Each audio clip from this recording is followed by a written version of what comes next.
पर अकेला बंदा पहाड़ तोड़ सकता है। एक बंदा अमेरिका से रूस गया पुरानी मिसाइल्स के खोखे खरीदने, ताकि उनसे कुछ ऐसा बना सके जो आज तक कोई नहीं बना पाया था। रॉकेट, जमीन से उड़ने वाला नहीं, उड़कर जमीन पर वापस उतरने वाला रॉकेट। ऐसा रॉकेट जो किसी ने सोचा भी नहीं होगा कि पॉसिबल होगा। अगर किसी ने सोचा होगा तो उसके पास में आइडिया नहीं होगा कि कैसे रॉकेट को जमीन पे वापस उतारना है, और अगर किसी के पास में आइडिया भी होगा तो उसने किया नहीं होगा।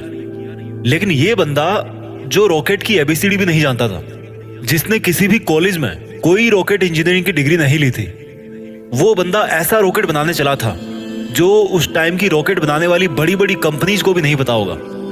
जमीन पे वापस उतरने वाला रॉकेट। रॉकेट लॉन्च तो कई साल से होते आए थे। कोई रॉकेट को लैंड करके दिखाए तो उसको बोलेंगे रियल दुनिया का रियल आयरन मैन। इस बंदे से रूस वालों ने जरूरत से ज्यादा पैसे मांगे। यहां तक कि कहा जाता है कि रूस में जो इस बंदे की मीटिंग हुई थी वहां की कमेटी के साथ में, उस मीटिंग में उस बंदे का बहुत मजाक उड़ाया गया। यहां तक कि उसके मुंह पे थूका भी गया, ये भी कहा जाता है। और इसको कहा गया कि तेरे पास पैसे तो है नहीं और तू आ गया मिसाइल खरीदने। ये बंदा बिना डील पूरी किए वापस अपने कंट्री आ गया और उसी दिन से किताब उठा ली इसी सवाल के जवाब में कि मैं क्यों नहीं बना सकता रॉकेट। मैं ऐसा रॉकेट बना के दिखाऊंगा जो बहुत कम खर्चे पे अंतरिक्ष में जा सके, और इसके बाद ऐसा रॉकेट बनाऊंगा जो लॉन्च के साथ साथ जमीन पर वापस भी लैंड कर सके। बंदे ने एक के बाद एक किताबें पढ़ डाली और शुरू कर दिया अपना पहला प्रोजेक्ट। सन 2006 पहले लॉन्च के 37 सेकंड के अंदर ही 37 सेकंड के अंदर ही उसका रॉकेट लॉन्च के बाद सीधा जमीन पे आके वापस गिर गया। और ये गिरना ऐसा था कि उस रॉकेट के टुकड़े टुकड़े हो गए। प्रोजेक्ट फेल हो गया। बंदा 4 साल से इस पे काम कर रहा था। 2002 से उसने काम शुरू किया था। 2006 में उसका पहला प्रोजेक्ट फेल हो गया। पैसों का बहुत नुकसान हो गया।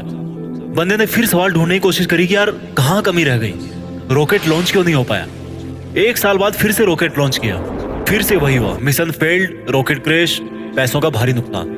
फिर 1 साल बाद तीसरी कोशिश करी और फिर वही हुआ, मिशन फेल्ड, रॉकेट क्रैश, पैसों का भारी नुकसान। एक के बाद एक करके 3 बार इसके प्रोजेक्ट फेल हो गए।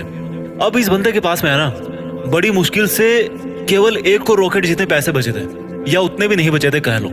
जितने अच्छे अच्छे इंजीनियर थे ना इस बंदे के पास में, वो सब इसको छोड़ करके वापस चले गए। लेकिन इस बंदे में इतना जुनून था, इतना होमवर्क इसने कर रखा था कि इसने सोचा कि यार एक बार वो ट्राई करते हैं। लेकिन इसके पास में इतने पैसे नहीं थे कि ये अच्छे इंजीनियर्स को हायर कर सके, और ये घटिया इंजीनियर्स को रखना नहीं चाहता था। तो इसने डिसाइड किया कि जब मैंने इतनी पढ़ाई कर रखी है तो क्यों ना इस बार प्रोजेक्ट का चीफ इंजीनियर मैं ही बन जाऊं। वो बंदा खुद चीफ इंजीनियर था जिसने रॉकेट साइंस की कोई इंजीनियरिंग डिग्री नहीं ले रखी थी। बड़ी अजीब सी बात थी, बहुत रिस्की काम था ये। पैसों का पहले ही भारी नुकसान हो चुका था। लेकिन इस बंदे की हिम्मत का नुकसान कोई नहीं कर पाया। पूरी जान चौथी कोशिश में लगा दी, और उसके बाद में कुछ ऐसा हुआ ना जो आज तक कोई नहीं कर पाया। पूरी दुनिया ने एक नजारा देखा। दुनिया का सबसे कम बजट में उड़ने वाला रॉकेट सफलतापूर्वक लॉन्च हो चुका था। साइंस की दुनिया में ऐसी घटना पहली बार नहीं हुई थी, लेकिन इतने कम बजट के अंदर किसी रॉकेट को लॉन्च करना पहली बार हुआ था। ऐसा करके दिखाया उस बंदे ने जिसको किसी ने रॉकेट बनाना नहीं सिखाया। इस बंदे की कंपनी को आज दुनिया स्पेस एक्स के नाम से जानती है, और इसके रॉकेट में इतनी जान है ना कि नासा भी अपने कई सैटेलाइट स्पेस एक्स के जरिए अंतरिक्ष में भेजती है। जब इस बंदे के 3 फेल्ड लॉन्च के बाद में चौथा लॉन्च सफल हुआ ना, तो सफल होते ही नासा ने कहा कि भाई हमें यानी कि नासा वालों को चाहिए तुम्हारा ये रॉकेट। और सक्सेसफुल लॉन्च के 2-4 महीनों के अंदर ही डील पक्की भी हो गई, क्योंकि इसके पहले नासा का बहुत खर्चा होता था सैटेलाइट्स को लॉन्च करने में। लेकिन ये बंदा यहीं पे नहीं रुकने वाला था। बोला कि ऐसा रॉकेट बनाऊंगा अब जिसको बार बार यूज किया जा सके।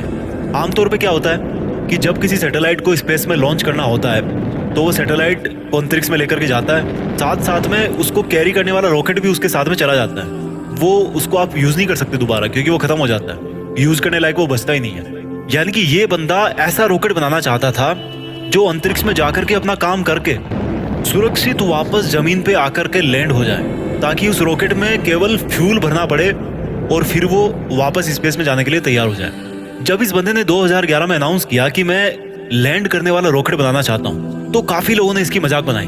बड़े बड़े लोगों ने कहा कि ये फालतू का काम है, क्योंकि हवाई जहाज तो लैंड कर सकता है लेकिन रॉकेट को लैंड करवाना नामुमकिन है। लेकिन इस बंदे के दिमाग में नामुमकिन नाम की कोई चीज नहीं थी। इसके दिमाग में केवल जिद थी कि मैं लैंड करने वाला रॉकेट जरूर बनाऊंगा, सबको गलत साबित करके बताऊंगा।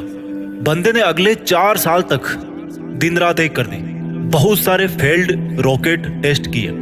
आखिरकार 2015 में पूरी दुनिया ने फिर से एक बार इस तरह का नजारा देखा जो वो आज तक हॉलीवुड की फिल्मों में ही देखती आई थी। इस बंदे ने लैंड करने वाला रॉकेट बना दिया, असंभव संभव हो गया।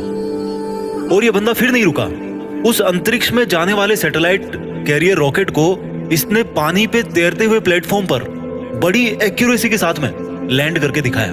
कमाल का बंदा है। रॉकेट अंतरिक्ष में जाता है और सैटेलाइट को अर्थ की ऑर्बिट में छोड़कर 10-12 मिनट में वापस आकर के अपनी जगह पे खड़ा हो जाता है। इस बंदे को यार अगर रियल दुनिया का आयरन मैन नहीं बोलेंगे तो फिर किसको बोलेंगे और क्या बोलेंगे?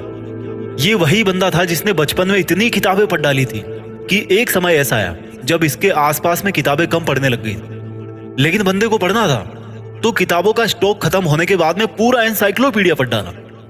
ये बंदा आज दुनिया का सबसे अमीर इंसान बन चुका है। वो बंदा जिसका यह कहकर मजाक उड़ाया गया था कि तुम्हारे पास पैसे तो है नहीं, तुम आ गए मिसाइल खरीदने। आज इस बंदे की औकात इतनी बढ़ चुकी है ना कि वो वैसा कमेंट करने वाले लाखों बंदों को खरीद सकता है। ये सच है, पैसा इंसान को खरीद लेता है यार, यही सच्चाई है आज की। और ये बंदा अमीर क्यों नहीं बने? क्योंकि ये डिजर्व करता है। एलन मस्क नाम तो सुना होगा। इस नाम में जान है, क्योंकि इस नाम के पीछे जो बंदा है ना उसके नॉलेज में जान है। कहानी यहीं पे खत्म नहीं होती। एलन मस्क ऐसे बहुत सारे काम करना चाहते हैं जो आज शायद इम्पॉसिबल लगते हैं, पर यह नहीं भूलना चाहिए कि वो लैंडिंग वाला रॉकेट भी किसी टाइम पे इम्पॉसिबल लगता था। इनके बहुत सारे ऐसे प्रोजेक्ट चल रहे हैं जिनके बारे में कोई सोच भी नहीं सकता। इनमें से एक फेमस प्रोजेक्ट है हाइपर लूप, जिसमें जमीन पर हवाई जहाज से भी ज्यादा स्पीड पे ट्रेवल करने का प्रोविजन होगा।